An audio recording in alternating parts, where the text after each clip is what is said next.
Hey guys and gals, Ashton here again with Gents with a really subjective video. So this video is going to be 5 fragrances, both niche and designer, that I consider a 10 out of 10, which is to say they're some of my favorite fragrances. Anytime you go into lists like this though, like I said, it's really subjective. Some of these I may completely love and you may hate, and that's just the name of the game. So let's go ahead and jump right in. First up is Dior Homme Intense, which is probably not a huge surprise because this makes tons of people's lists for a perfect or 10 out of 10 fragrance. When this was first released and I first smelled it, I didn't really know how to take it. I didn't know when I'd be able to wear it, but over time I really grew to love that iris note, the lipsticky vibe, if you will, that you get from this. It's very easily dressed up. I mean, it is class in a bottle, which has been said over and over again, but that doesn't make it untrue.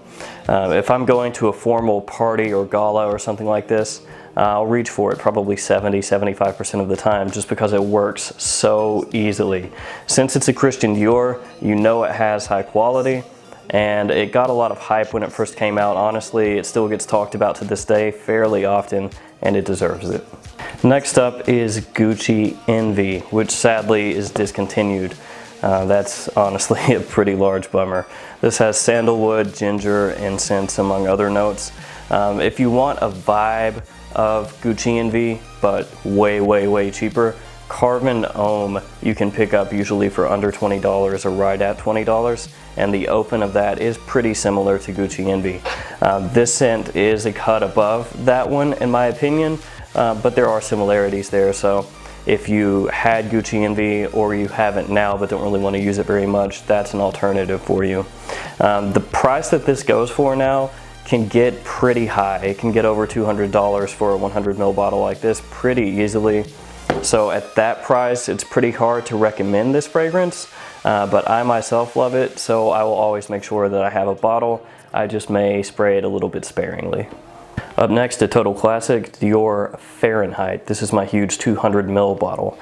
So this has a petrol/gasoline note right off the top. Depending on which year or formulation that you have, that note will be stronger or weaker. If you have an 80s or 90s bottle, it's going to be a lot stronger. The last few years, they've toned it down and brought the vanilla up.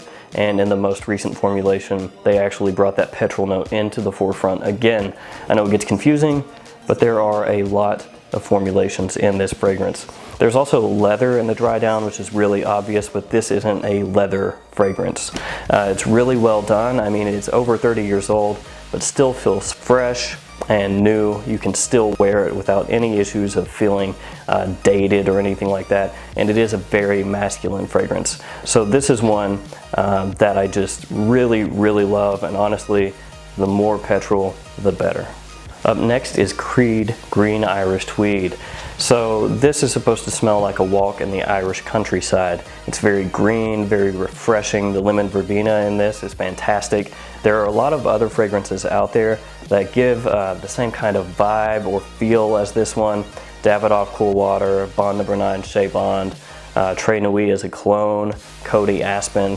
So there are a lot of fragrances out there that try to do or emulate what this one does. But this one does it the best in my opinion. It's also over 30 years old, just like Fahrenheit, but it still works absolutely fine. You will not smell dated at all. In spring or summer, this is one of my top dumb reaches. When I don't really know what I want to wear, I'll just grab this one. And lastly for this video is Memo Paris African Leather. So this is my newest purchase of the ones that we're talking about today because it's the newest release of the ones that we're talking about. It is a leather fragrance technically, but that's not really the dominant note at all. There's saffron, vetiver, cardamom. It's really more of a warm, spicy fragrance, and it's done very well. The leather that is in here is very clean, not animalic or dirty whatsoever. Like I said, it's just mainly a warm, spicy fragrance, but done very well. The first time I smelled this, I knew I had to have it. I bought a Decant actually from the Facebook groups, the Facebook fragrance groups, sprayed it on, and right away it was like, yep, this is going to be a full bottle purchase, and it was.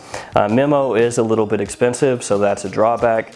but this one is just amazing. I wear it in cooler weather, not necessarily super cold because it doesn't project like a huge cloud from you. It's more like arm's length or so, so if it's very cold biting weather it may not work as well, but in cool weather it works perfectly. I will wear it casually and formally, and thus far it's my favorite Memo fragrance. It was actually one of my absolute favorite purchases from last year. Alright guys and gals, these are 5 of my favorite fragrances. Like I said, I know this is subjective, so some of these you may love and others you may not care as much for. Let me know what some of your absolute favorites are, ones that you can't do without, and we'll do more of these in the future just to kind of, I guess, highlight some of the things that I think are just amazing. Until next time, thanks for watching, like, comment, subscribe, and I will see you guys next time.